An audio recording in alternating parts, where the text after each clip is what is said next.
Morning everyone, welcome to my channel. আমি শর্মিষ্ঠা। আশা করি আমার সকল বন্ধুরা অনেক অনেক ভালো আছো, সুস্থ আছো। অনেক দিন পর একদম আর্লি মর্নিং থেকে আজকে আমি দিনটা শুরু করলাম। আশা করছি ভিডিওটা তোমাদের ভীষণ ভীষণ ভালো লাগবে আর অনেক উপকারেও আসবে। পাখির আওয়াজ একদম স্পষ্ট আমার কানে আসছে। এই ছাদ বাগানে কাজ করছি আর পাখির কিচিরমিচির আওয়াজ কানে আসছে, কী যে ভালো লাগছে কি বলবো। আর সকালবেলা যে ঘুম থেকে উঠেই দেখলাম বেশ আকাশটা পরিষ্কার পরিচ্ছন্ন, সেই দেখে আর লোভ সামলাতে না পেরে চলে এলাম সিধা ছাদ বাগানে। আগের দিন যেগুলো কাঁচা হয়েছিল সেগুলো তো কিছুই শুকায়নি, তো সেগুলো ভাবলাম একটু রোদে শুকিয়ে নিই। আর এই যে ছাদ বাগানে এলাম, একটু দেখাশোনা করলাম। প্রচুর গাছ আমার এই বর্ষাতে মরে যাবে জানো। আসলে কি বলতো, বৃষ্টির জল যেমন গাছের পক্ষে অত্যন্ত উপকারী, ঠিক তেমনি অতিরিক্ত বৃষ্টির জলও কিন্তু আবার গাছের পক্ষে অত্যন্ত খারাপ। এতে কিন্তু গাছে ফাঙ্গাস লেগে গাছ মরে যায়। আর এই সাদাগুলো দেখো এখনো মুখই খোলেনি। দেখো এই দেখো, এখনো কিন্তু রোদ উঠলে তাহলে এই সাদা ফুলগুলো পুরো ফুটবে, মানে 10টা পর পুরো ফুলে যাবে।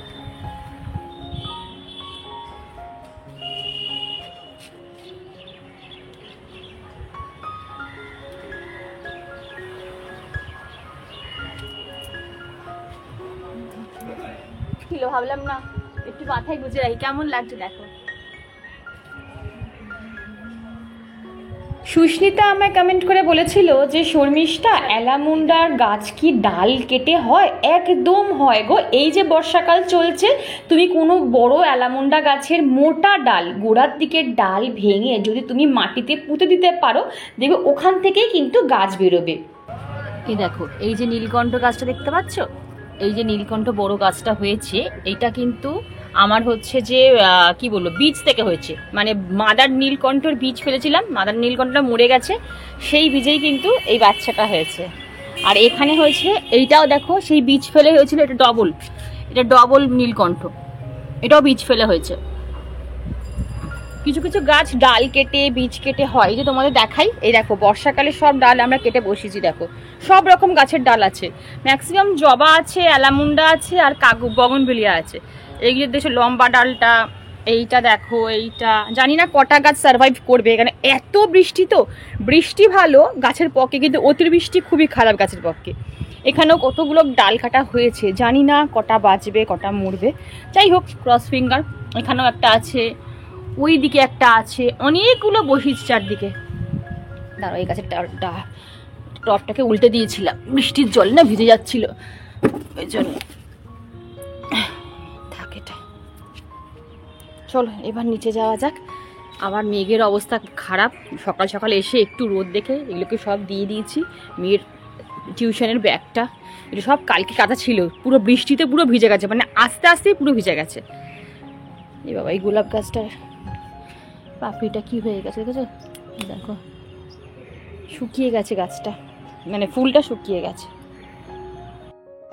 তো চলো বন্ধুরা, একদম ফুরফুরে মেজাজে এবারে সংসারের কাজকর্মে হাত লাগানো যাক। আর সংসারের কাজকর্ম করতে করতে আমি আমার সাবস্ক্রাইবার বন্ধুর কমেন্টেরও রিপ্লাই দিই।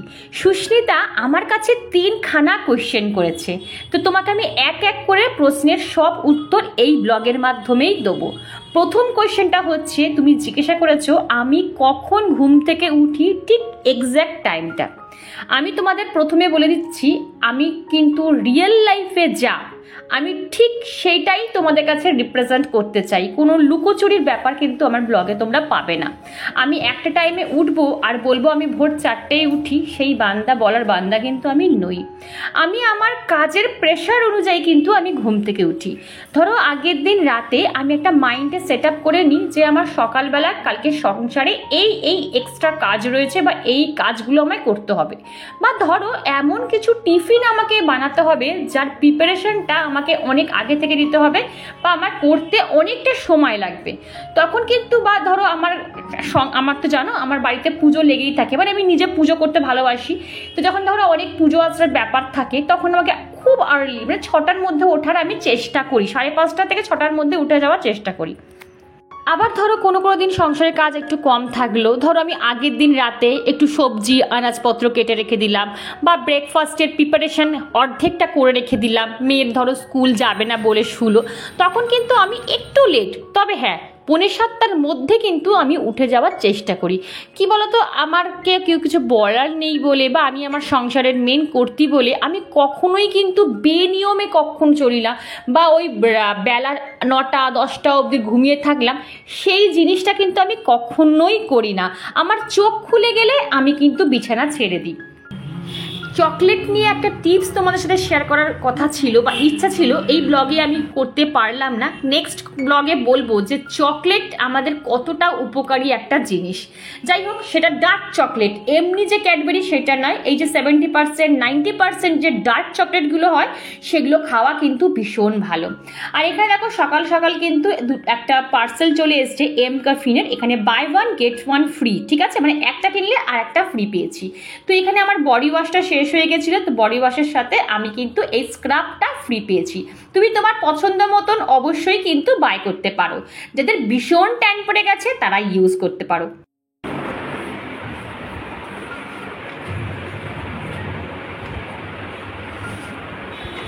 এগুলো সেটিংস আছে গো একদম, বাহ কালি জিনিস হয়ে গেল। হ্যাঁ দেখি দেখি দরজাটা এবার এবার হ্যাঁ বাদ বাকিটা কাটতে হবে। এই যে এখান থেকে সেট করে কেটে নিলেই পুরো ফিটিংস হয়ে যাবে। যেটা এসি চলে, তো এই এসির হাওয়াটা না এই দরজার গ্যাপিং দিয়ে বেরিয়ে যায়, ওই জন্য এটা অনলাইনে অর্ডার করা হয়েছে। এই দেখো পেছনটাও পুরো গার্ড করা, এই দেখো পেছনটাও পুরো দেখেছো, এই যে পুরো লক হয়ে গেল।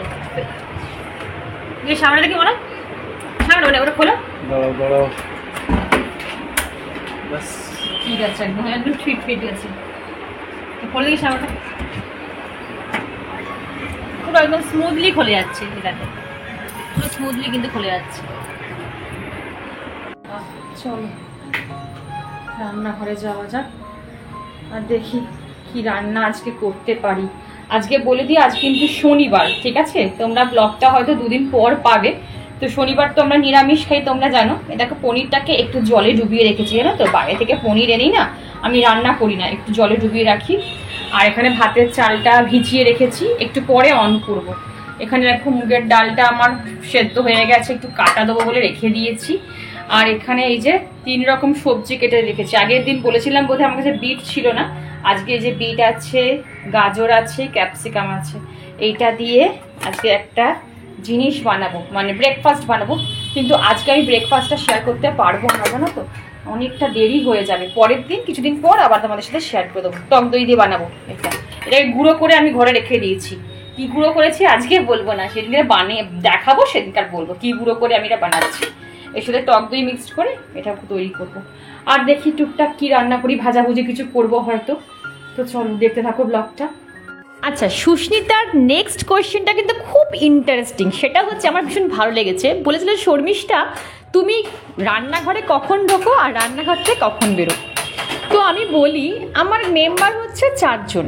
তো অনেকে দেখে বলবে 4 জনের মেম্বারে কি আর রান্না করতে হয়, কিন্তু যদি প্রত্যেকটা মানুষের রান্না ভিন্ন ভিন্ন হয় তাহলে ভাবো আমায় কতগুলো রান্না করতে হয়। সাপোজ ধরো আমার হাজব্যান্ডের জন্য মুগের ডাল করতে হলে আমার মেয়ের জন্য করতে হয় মুসুর ডাল। আমরা যদি চিকেন খাই তাহলে আমার মায়ের জন্য কিন্তু ডিম রান্না করতে হয়, কারণ আমার মা চিকেন খায় না। আবার হাজব্যান্ডের অনেক সবজি খাওয়া বারণ, ধরো সেই সবজিগুলো যদি হাজব্যান্ডকে করে দিই সেগুলো আমাদের অপছন্দ, আমাদের জন্য আবার আলাদা করে সবজি করতে হয়। এই টুকটুক করে আমায় কিন্তু অনেক রকম পদের রান্না করতে হয়। তো বাইরে আবার বৃষ্টি শুরু হয়ে গেছে, কি জানি যেতে পারবো কি না। বেশ ভালো দমে বৃষ্টি হচ্ছে, দেখেছো। আর এখানে রান্না রেডি, ভাতটা এখন হচ্ছে, একদম গরম গরম ভাতটা বসিয়েছে। এখন তো খাবে না, আমিও খাবো না, হাজব্যান্ডও খাবে না। আর এই যে এখানে যে পনিরের তরকারি করেছিলাম, আর দেখো নামানোর আগে একটু গোলমরিচ ছড়িয়ে দিয়েছিলাম।